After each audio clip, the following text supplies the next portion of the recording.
Hi friends, my name is Kanhaiya Patel and in this video we study chapter number 3, Discovering Tut. The saga continues by A.R. Williams. This is class 11th English Hornbill CBSE NCERT textbook. दोस्तों मेरा नाम कन्हैया पटेल है। इस video में हम तीसरा part करेंगे discovering टुट द सागा कंटिन्यूस।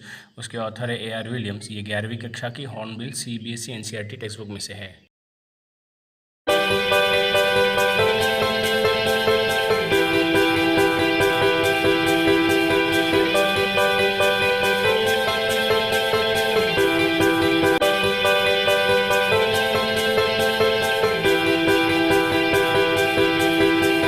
दोस्तों मेरी चैनल को सब्सक्राइब कीजिएगा और इस वीडियो को लाइक और शेयर करना ना भूलें।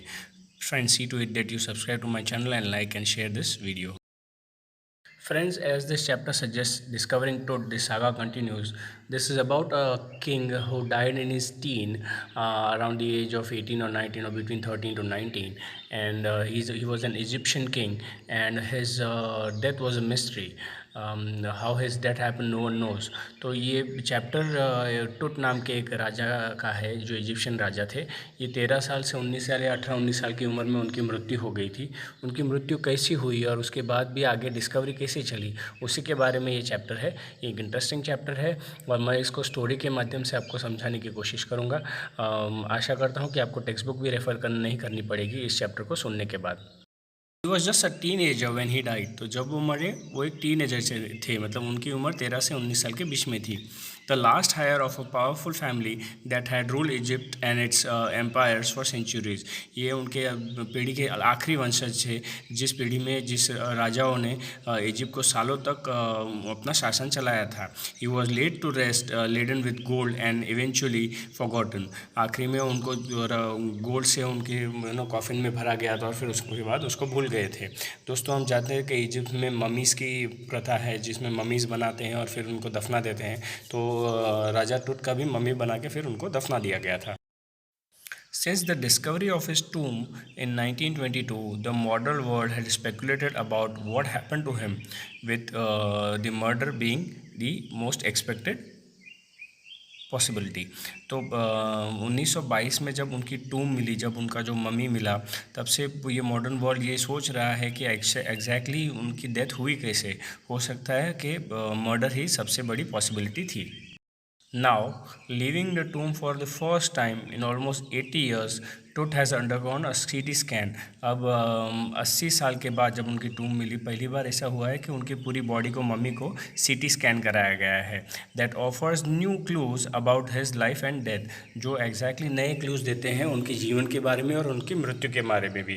And provides precise data for an accurate forensic reconstruction. वो एग्जैक्ट डेटा देते हैं फॉरेंसिक रिकन्स्ट्रक्शन का। फॉरेंसिक मतलब वो टीम होती है जो स्टडी करती है किसी के मृत्यु के कारण, मृत्यु क्यों हुई है, मर्डर क्यों हुई है, उस पर।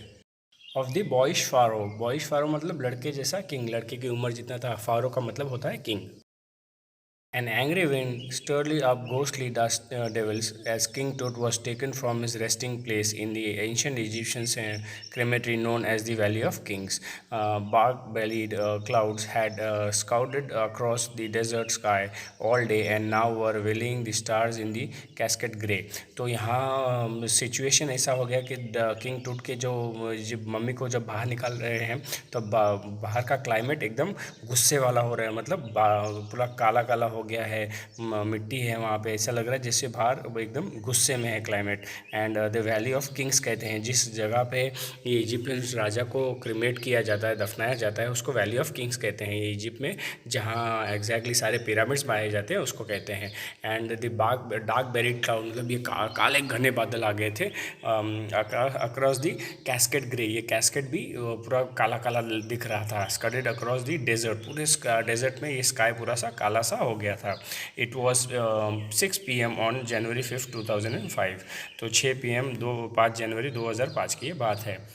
The world's most famous mummy glided head first into the CT scanner through here to probe the lingering medical mysteries of this little understood young ruler who died not more than 3,300 years ago. तो उनकी mummy पहले उनका sir, जैसे CT scan जो machine होती है उसमें उनका सर पहले अंदर ग्लाइड हुआ, अंदर उनको डाला उनकी मम्मी को, और ये CT स्कैनर ये आइडेंटिफाई करने के लिए कि कारण क्या था इस यंग रूलर का, जो एग्जैक्टली तकरीबन 3,300 साल पहले इनकी मृत्यु हो गई थी। All afternoon, the usual line of tourists from around the world had descended into the cramped rock-cut tomb from 26 feet underground to pay their respects. तो पूरे दुनिया के टूरिस्ट वहाँ आए थे। ये ग्राउंड लेवल से 26 फीट नीचे तक था इनका ये टूम, तो उनको रिस्पेक्ट देने को आए थे, देखने आए थे। They gazed at the murals on the walls of the burial chamber, peered as Tut's glided faces, the most glittered feature of his mummy-shaped outer coffin lid. तो उनके चेंबर में जहाँ उनको दफनाया गया था, जहाँ वो मम्मी रखी गई थी, वहाँ दीवार पर अलग अलग पेंटिंग्स भी थे। उन पेंटिंग्स को ये लोग देख रहे थे और वो कॉफिन के लिड को भी देख रहे थे, जो सबसे ज़्यादा चमकीला था बिकॉज वो गोल्ड का बना हुआ था। Some visitors read the guide books in the whispers, तो कुछ विजिटर्स वो गाइड की बुक्स भी पढ़ रहे थे और एक दूसरे के कान में बातें कर रहे थे। Others stood silently perhaps pondering Tut's ultimate death in his life. तो कुछ लोग शांति से एक दूसरे के कानों में बात भी कर रहे हैं और कुछ लोग सोच रहे थे एक्चुअली कि तुझ का लाइफ क्यों ख़त्म हो गया, क्यों डेथ हो गई उनकी। In his late teens, on wondering with the shiver of his Fora's curse, death or misfortune falling upon those who disturb him was really true. तो कुछ लोग तो ये भी सोच रहे थे कि ये टीनेज मर गया है, वो क्यों हो गया है, और कुछ लोग तो काँप रहे थे ये सोच के कि फ़ारोज़ कर्स मतलब ये राजाओं का श्राप होता है। कहते हैं कि अगर जब उनकी बॉडी कफिन में है तो उसको डिस्टर्ब नहीं करते, अगर डिस्टर्ब करते तो उस पर श्राप पड़ता है। तो कुछ लोग इस चीज़ की वजह से वहाँ भी काँप रहे थे, जो टूरिस्ट वहाँ खड़े थे उनमें। The mummy is in a very bad condition because of what Carter did in the 1920s, said Zahi Hawass, Secretary General of Egyptian Supreme Council of Antiquities, as he leaned over the body for a long first look. तो ज़ाही हवास कहते हैं कि body की condition, ये mummy की condition बहुत ही ख़राब थी बिकॉज कार्टर ने उस पर कुछ छेड़छाड़ी की थी। अभी ज़ाही हवास सेक्रेटरी जनरल है इजिप्ट के सुप्रीम काउंसिल ऑफ एटिकेट्स के। तो कार्टर ने क्या किया था, Howard Carter that is was the British archaeology who in 1922 discovered Tut's tomb after years of futile research. तो व्यर्थ रिसर्च करने के बाद, सालों तक व्यर्थ रिसर्च करने के बाद, हावर्ड कार्टर जो एक ब्रिटिश आर्कियोलॉजिस्ट थे, उन्होंने 1922 में टुट के टूम को ढूंढ निकाला था। It contents through hastily ransacked in antiquity were surprisingly complete. तो उसके जो रिसर्चेस था, ऐसे कहते हैं कि घाई में फटाफट रैंसैक करके उसको पैक करके छोड़ दिया था, कंप्लीट कर लिया था, ऐसा बोल रहे। The remains of the richest royal collections were found and have become part of the pharaoh's legend. तो उसके रिमेन्स जो मिले थे वो फारो के लेजेंड के उसके हिस्से थे, वो ऐसा वहाँ वो टाइम पे उसको मिला गया था। Stunning artifacts in gold, they are eternal brilliances meant to guarantee resurrections caused a sensation at the time of the discovery and still get the most attention. तो डिस्कवरी टाइम पे रिकर्शंस गारंटी मेंशन करते हैं, तो वो बोलते हैं कि reincarnation बोलते हैं ना, तो वो लोग राजा मानते थे कि मम्मी में इसलिए डालो ताकि उनका पुनर्जन्म हो और उसका जीव वापस उस बॉडी में आ सके। तो बहुतों का अटेंशन अभी भी वो मम्मी पा रही थी। But Tut was also buried with every days thing that he wanted in the after life, board games, a bronze razor, linen undergarments, cases of food and wine. तो टूट को जब दफनाया गया था, उनके साथ बहुत सारी चीज़ें वो भी दफनाई थी साथ में, जो उनके साथ में कहते हैं कि आगे वाली लाइफ में उनको काम आएंगी। After months of carefully recording the pharaoh's funerary treasures, Carter began investigating his 3 nested coffins. तो कई महीनों के ये funerary treasure मिलने के बाद कार्टर ने उनके 3 nested coffins को इन्वेस्टिगेट करना चालू किया। अभी 3 nested coffins मतलब एक कॉफिन है, उसके अंदर दूसरा है और उसके अंदर तीसरी कॉफिन है, और तीसरी कॉफिन के अंदर उनकी बॉडी है, जो ये यहाँ पिक्चर में दिखाया गया है। On the first, he found a shroud adorned with garlands of willow and olive leaves, wild carelia, lotus petals, and cornflowers. They faded evidence of a burial in the month of March and April. तो जो flowers थे, leaves थे, olive leaves थे, garlands बनाया हुआ था, ये जो ऑलिव के फ्लावर श्राउड एक छोटा सा सर पे क्राउन के जैसा बनाया हुआ था, कॉर्नफ्लावर्स थे. इसके एविडेंस से पता चलता है कि ये फ्लावर्स अप्रैल मार्च मंथ में ही मिलते हैं, कि उसी के टाइम पे उनका बरियल हुआ रहेगा. When he finally reached the mummy, though, he ran into trouble. अब वो आखिर में जब मम्मी तक पहुँचे तब उनकी तकलीफ़ें बढ़ गई. The ritual resins had hardened, cementing to the bottom of the solid gold coffin. तो वो जो रिचुअल्स के हिसाब से जो कॉफिन को जिस कपड़े से रेजिन्स बांधा गया था, वो पूरा सख्त होके सीमेंट होके बॉटम के साथ एकदम सॉलिडली चिपक गया था. तो वो एडहेसिव्स होती है, उसकी वजह से वो पूरा गोल्ड कॉफिन के साथ उनकी बॉडी चिपक गई थी. No amount of legitimate force could move them, Carter wrote later. What was to be done. तो कार्टर ने एंड में ये लिखा कि जो एग्जैक्ट जितना फोर्स देना चाहिए उतना मैंने दिया, लेकिन उसके बाद मैं और कुछ नहीं कर सकता था, इसलिए वो कहते हैं what was to be done. तो उन्होंने ट्राई भी किया ताकि उसकी बॉडी को उस कॉफिन से फोर्स लगा के अलग किया जाए, लेकिन वो नाकामयाब रहे. The sun cat beat down a hammer this far south in Egypt and Carter tried to use it to loosen the resins. तो कार्टर ने क्या किया कि उसको पता था कि सूरज की गर्मी की वजह से ये थोड़ा रेजिन्स को थोड़ा सा नरम पड़ सकता है और बॉडी ढीली पड़ सकती है. तो उन्होंने क्या किया, उन्होंने सोचा कि इसको सूरज की तरफ रखते हैं. तो घंटों तक ही थॉट के उनको सूरज की रोशनी मिले तो हो सकता है वो एडहेसिव थोड़ा सा पिघल जाए. दोस्तों यहाँ ये पिक्चर है जहाँ एग्जैक्टली आपको इजिप्ट में पिरामिड्स कहाँ है एंड फारोस का जो where is the king of pharaohs, वो भी वहाँ ये पिक्चर में दिखाई देता है. For several hours, he set the mummy outside the blazing sunshine that heated it to 149 degrees Fahrenheit. So 149 degrees Fahrenheit तक उन्होंने इस बॉडी को सनशाइन में एक्सपोज रखा ताकि उसको हीट मिले. नथिंग बज, लेकिन कुछ भी फ़र्क नहीं पड़ा. He reported with the scientific detachment that the consolidated material had to be chiselled away from beneath the limbs and trunks before it was possible to raise the king's remains. तो उन्होंने ये लिखा है कि उनको उनके बॉडी के जो बचे हुए अवशेष को बाहर निकाले, उसके लिए उनको चेजल यूज़ करना पड़ा, एक स्क्रू ड्राइवर जैसी चीज़, लेकिन आगे से घूमने के लिए काम नहीं आती है, शार्प पॉइंटेड होती है. तो उनकी मदद से उसने उनको चेजल के मदद से उनके पूरे बॉडी के लिम्स को और ट्रंक को उसमें से उठा दिया. In his defence Carter really had little choice. तो उनके डिफेंस में कार्टर के पास हार्डली कोई चॉइस थी कि मैं क्या कर सकता था. ऐसा उन्होंने पहले भी किया और कहा है. If he hadn't cut the mummy free, thieves might certainly would have circumvented the guards and ripped it apart to remove the gold. अगर वो ये नहीं करता तो वहाँ से जो चोर उचक के जो लोग आते हैं वो गार्डों को फुसला कर सर्कमवेटेड, वहाँ गोल गोल घुमा के उनकी बॉडी में से जितने भी मम्मी के बॉडी में से आसपास जितना भी गोल्ड था सब लेके चले गए होते. In Tut's time the royals were fabulously wealthy and they thought or hoped that they could take their riches with them. तो टुट के टाइम पे राजा टुट के टाइम पे लोगों का मानना था कि जब कोई राजा मर जाता है उनके साथ वो सारी चीज़ें अगले जन्म में भी लेके जाएगा. तो इसके साथ ये वेल्दी और रिच होने की वजह से बाकी सारी गोल्ड सारी चीज़ें टूट के कॉफिन में पाई गई थी. For his journey to be a great king beyond, the king was lavished with glittering goods, precious collars, inlaid necklaces and bracelets, rings, amulets and ceremonial aprons, sandals, sheets of his fingers and toes, and the now iconic inner coffin and mask, all of pure gold. तो king टूट के coffin में बहुत सारे precious callers थे, necklaces थे, bracelets थी, ऐसे बहुत सारी चीज़ें थी, सैंडल्स भी थे जो गोल्ड के बने हुए थे, प्योर गोल्ड के. To separate Tut from the adornments, Carter's men remove the mummy's head and severely severed nearly every major joint. तो कार्टर के लोगों ने पूरी कोशिश कर ली थी उनके कॉफिन के ऊपर का वो हेड निकालने के लिए और जॉइंट्स को इफेक्ट डैमेज किया ही था. Once they had finished they reassembled the remains on a layer of a sand in a wooden box with padding that concealed the damage and the bed where Tut now rest. तो जब उनका काम हो गया उन्होंने उसको एक wooden box में डाल दिया था जिसमें अच्छे से पैडिंग था, लेकिन वो ही बेड है जो पूरा डैमेज, मतलब वो पूरे डैमेज हालत में उसको डाल दिया था, और वो वही जगह है जहाँ आज टुट है.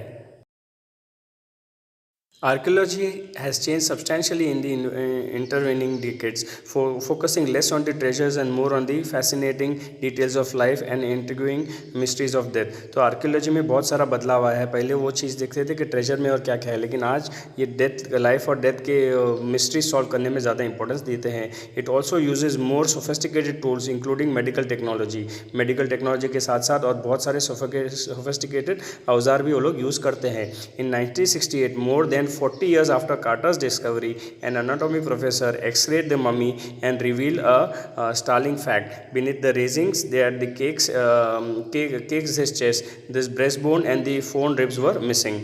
तो 1922 में जब उनकी बॉडी मिली थी, उसके तकरीबन 40 साल बाद 1968 में एक एनाटॉमी के प्रोफेसर ने उनकी बॉडी पे एक्सरे किया था.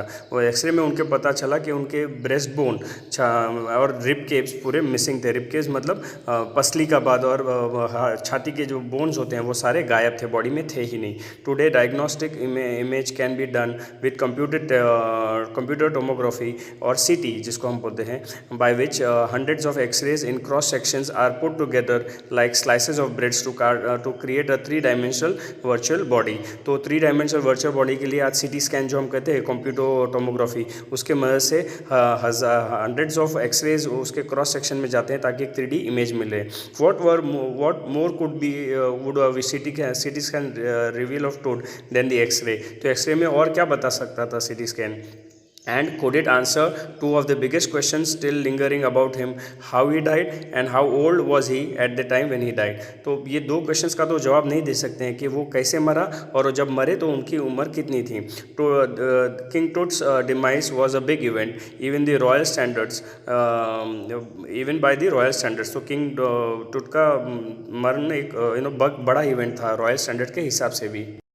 He was the last of his family's line and his funeral was the death rattle of the dynasty. तो उनकी जो वंशज थे उसमें वो लास्ट लड़का था या लास्ट यंग किंग था. उनके बाद उनकी पूरी फैमिली की लाइन ख़त्म हो गई थी. But the particulars of his passing away and its aftermaths are unclear. तो वो क्यों मर गए और उनके कारण क्या है वो अभी भी अनक्लियर है, पता नहीं चला है. And Amenhotep III, Tut's father or grandfather, was a powerful pharaoh who ruled for almost 4 decades at the height of the 18th century golden age. 18वीं सदी के गोल्डन एज में एमनहोटेप III टूट के फादर थे या ग्रैंडफादर थे पता नहीं, लेकिन वो बहुत एक पावरफुल फारो थे, पावरफुल किंग थे जिन्होंने 4 दशकों तक वहाँ शासन किया. His son Amenhotep IV succeeded him and initiated one of the strongest period. उनका लड़का एमनहोटेप IV, उनके बाद वो गादी पे आए और उन्होंने वहाँ पे स्ट्रॉन्ग शासन किया उस पीरियड में. The new pharaoh promoted the worship of Aten, the sun disk, changed his name to Akhenaten or the servant of Aten. तो नए फारो ने सूरज की पूजा पाठ करना चालू किया है, उनको मानना चालू किया, जिनको सन डिस्क को एथेन कहते हैं, और अपने आप का नाम उन्होंने अखेनातेन किया था, जिसका मतलब है उसके सर्वेंट, एथेन के servant. And move the religious capital from the old city of Thebes to the new city of Akhetaten. तो पुरानी सिटी ऑफ थाइब्स से नई सिटी अखेनाताटेन का उन्होंने कैपिटल बना दिया. नोन नाउ एज अमारना, आप ही उसको अमारना कहते हैं. He further shocked the country by attempting Amun, a major god, smashing his image and closing his temples. तो और उन्होंने आघात उस देश में पहुंचाया जो अमुना, जो दूसरी एक जगह थी वहाँ उन्होंने अटैक किया और वहाँ के जो राजा थे उनके सब टेम्पल्स बंद कर दिए और उनके इमेजेस को भी तोड़ डाला. It must have been horrifying time, says Ray Johnson, director of university of Chicago research centre in Luxor. So university of Chicago के प्रोफेसर डायरेक्टर है रे जॉनसन, वो कहते हैं कि ये बहुत ही हॉरिफाइंग समय रहेगा ये इतना सारा बदलाव लाना. The site of the ancient Thebes, ये वो उस जगह पर ये बहुत ही डरावना माहौल रहेगा. The family that had ruled for centuries was coming to an end and then Akhenaten went a little wacky. तो पहले जो शासन चल रहा था वो फैमिली में तकलीफ हो रही थी और बाद में ये एखेनातेन आया, वो भी अजीब तरीके से बिहेव करने लग गया. After Akedanand's death, a mystery ruler named Samek Khakre appeared briefly and exited with hardly a trace. तो अखेनाटेन की मृत्यु के बाद स्मेक खाकरेन नाम का एक राजा आया, थोड़ी देर के लिए शासन की और फिर चले गए कोई चेंज किए बगैर. And then the very young Tutankhaten took the throne, king Tut as he is widely known today. तो किंग टूट जिनका नाम तुतनखातेन था, उनके बाद वो थ्रोन पे आए. The boy king soon change his name to Tutankhamun. उन्होंने अपना नाम तुतनखामुन नाम चेंज कर दिया फटाक से उस राजा ने. लिविंग इमेज ऑफ, जिसका मतलब है living image of Amun, Amun का जीता जागता image. And oversaw restoration of the old ways. तो पुराने तरीके से जितना भी चल रहा था उस तरीके से उन्होंने पुरानी ज़िंदगी वापस लाने में ट्राई किया उस कंट्री में. He reigned for about 9 years and then died unexpectedly. तकरीबन 9 साल तक उन्होंने शासन किया, फिर पता नहीं किस वजह से वो उनकी मृत्यु हो गई. Regardless of his fame and the speculations about his fate, Tut is one mummy amongst many in Egypt. तो उनके स्पेकुलेशंस के बारे में और उनके विश्वास के बारे में, इसके अलावा एक टूट की मम्मी ये एक है इजिप्ट की और बहुत सारी मम्मी में से. How many? No one knows. The Egyptian mummy project which began an inventory in the late 2003 has recorded 600 so far and is still counting. कितने मम्मी से पता नहीं, लेकिन इजिप्शियन मम्मी प्रोजेक्ट जो 2003 में चला था, उन्होंने एक लिस्ट बनाई. आज तक वहाँ 600 मम्मीज़ मिल गए हैं और अभी भी वो गिननी चालू है क्योंकि और मम्मीज़ मिल रहे थे. The next phase, scanning the mummies with a portable CT machine donated by the National Geographic Society and Siemens its manufacturer. तो नेक्स्ट फेज अभी हम वापस आते हैं सिटी स्कैन जो टूट के बॉडी का चल रहा था. तो ये नेक्स्ट फेज़ आया, जो सिटी स्कैन का मशीन था वो नेशनल ज्योग्राफिक सोसाइटी और सीमेंस उस कंपनी ने डोनेट किया था, जिन्होंने ये मशीन बनाई थी. King Tut is one of the first mummies to be scan in death and as in life, moving regally ahead of his countryman. तो पहले ये राजा है जिनकी बॉडी, मम्मी की बॉडी को सिटी स्कैन किया जा रहा है. A CT machine scanned the mummy head to toe, creating 1,700 digital X-ray images in cross sections. तो ये CT स्कैन ने मशीन ने उनके सर से लेकर पाँव तक 1,700 एक्सरे इमेजेस छोटे छोटे बनाए पूरे बॉडी को स्कैन करते करते. Tut's head scanned in 0.62 mm slice to register its intrinsic structures takes on archaic details in the resulting image. तो टूट के हेड को जब स्कैन कर रहे थे तो 0.62 मिलीमीटर के स्लाइसिस पे छोटे छोटे डिस्टेंस पे पूरे बॉडी को स्कैन किया गया ताकि एक अच्छा सा इमेज मिले. With Tut's entire body similarly recorded, a team of specialist in the radiology, forensic and the anatomy began to probe the secrets what the winged goddesses of the gilded burial shrine protected for so long. तो जब ये पूरी entire team, radiology की team, forensic team ने जब इसके secrets बाहर निकालना चालू किए, वो जानना चाहते थे कि ये गॉडेसेस थे जो इनको बरियल कर रहे थे, उनका प्रोटेक्ट इतना करने का कारण क्या था. तो एक्चुअली ये मम्मी सिटी स्कैन इसी वजह से हो सकते थे, कर रहे थे ताकि उनको पता भी चले कि टूट का चेहरा दिखता कैसा है. The night of the scan workmen carried Tut from the tomb in this box. उस रात जिस दिन स्कैन होने वाला था, जो काम करने वाले लोग थे, उन्होंने टूट की बॉडी को टूम में से निकाला. Like Paul bearers they climbed a ramp and a flight of stairs into the swirling of outside, then rose to a hydraulic lift into the trailer that held the scanner. तो बाद में वहाँ से जैसे किसी के जनाजे को उठाते हैं वैसे 4-5 जन ने मिलके, या जितने भी जन थे उन्होंने मिलके जनाजे को उठाते वैसे उनकी बॉडी को उठाकर एक हाइड्रोलिक लिफ्ट में लग दिया. वो लिफ्ट ऐसी हाइड्रोलिक लिफ्ट होती है जैसे ट्रक पे से ऊपर की तरफ जाए और नीचे जाए, और वहाँ उसमें रख दिया. 20 minutes later 2 men emerged, sprinted for an office nearby and returned with a pair of white plastic fans. 20 minute बाद वहाँ से 2 लोग आए और उन्होंने एक वाइट प्लास्टिक फ़ैन लेके वहाँ से चले गए. $1 million scanner had quite because of the sand in the cooler. तो ये लाखों का डॉलर का स्कैनर बंद हो गया था बिकॉज वहाँ कूलर काम नहीं कर रहा था, उसमें सैंड घुस गई थी. Curse of the pharaoh joked a guard nearby. तो वहाँ जो एक पहरेदार खड़ा था, गार्ड खड़ा था, उसने मजाक में ऐसे किया कि यहाँ ये फारो का श्राप है, एक राजा का श्राप है. Eventually, the substitute fan worked well enough to finish the procedure. आदमी जो एक सब्स्टिट्यूट फैन था उसने काम किया और पूरा सीटी स्कैन का प्रोसीजर खत्म हो गया. After checking that no data had been lost, the technician turned over to the workman who carried him back to his tomb. Less than 3 hours after he was removed from his coffin, the pharaoh again rested in the peace where the funerary priest had laid him so long ago. तो पूरी scanning सब होने के बाद 3 घंटे का पूरे procedure के बाद टूट की बॉडी को फिर उसी तरह उसी जगह पे रख दिया जहाँ सालों पहले प्रीस्ट ने रखा था उनको लास्ट दफनाने के टाइम पर. Back in the trailer, a technician pulled up an astonishing image of Tut on a computer screen. तो कंप्यूटर स्क्रीन में एक बहुत ही एस्टोनिक फेस वहाँ टेक्नीशियन ने बनाया. A grey head took shape from a scatterings of pixels and the technician spun the title in every direction. तो वहाँ एक ग्रे हेड का जो पहले बॉडी मिला था वहाँ से उन्होंने धीरे धीरे से एक अच्छा सा बॉडी बनाया.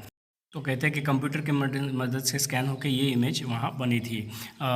नेक vertebrae appeared as clear as it in an anatomic clear. तो नेक का वर्टिब्रे जो स्पाइनल कॉर्ड होता है वो भी क्लियर था. Other image revealed hand, several views of this rib cage and the transections of the skull. तो skull के ट्रांजैक्शन, रिब केज और सब कुछ वहाँ बरोबर था. But for now the pressure was of.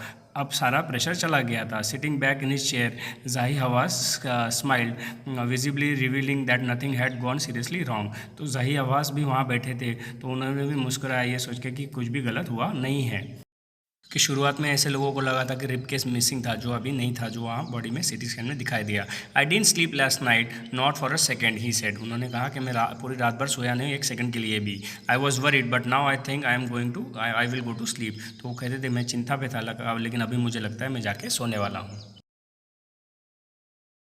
By the time we left the trailer, descending metal stairs to the sandy ground, the wind had stopped. तो वो तूफान जो शुरुआत में हुआ था वो अचानक से बंद हो गया जब वो लोग ट्रेलर छोड़ के वहाँ से वापस गए. The winter air lay cold and still like death itself in this valley of the departed. जो ये जो बीते हुए लोगों की जो वैली है जहाँ सब मरे हुए लोगों की ममीज़ बना के रखे हुए हैं, वहाँ हवा भी ठंडी हो गई जैसे लाइफ जैसे मृत्यु है, वहाँ से मृत्यु चली गई, एकदम शांत था. Just about the entrance of the Tut's tomb stood Orion. तो टूट के टोम के ऊपर ओरायन है. ओरायन अगर आपको पता है कॉन्स्टलेशन है वो तारों का. The constellation that the ancient Egyptians knew as the soul of Osiris. Osiris का आत्मा है ऐसा उन लोग का ये कॉन्स्टलेशन को मानते हैं. The God of the after life, ये जो मृत्यु के बाद वाले देवता है वैसे उनको मानते हैं. Watching over the boy king. तो ये बॉय किंग के ऊपर उनके टूम के ऊपर उनकी नज़र है ऐसा लग रहा था. दोस्तों हमारा चैप्टर यहाँ ख़त्म होता है. अगर आपको इसमें कोई भी डाउट हो तो वीडियो फिर से प्ले कीजिएगा. Friends, if you have any doubts for this chapter please revisit the video again. दोस्तों आपका दिन शुभ रहे. Have a nice day. Thank you for being on ज्ञान गुरु वाणी. जय स्वामीनारायण. बाय.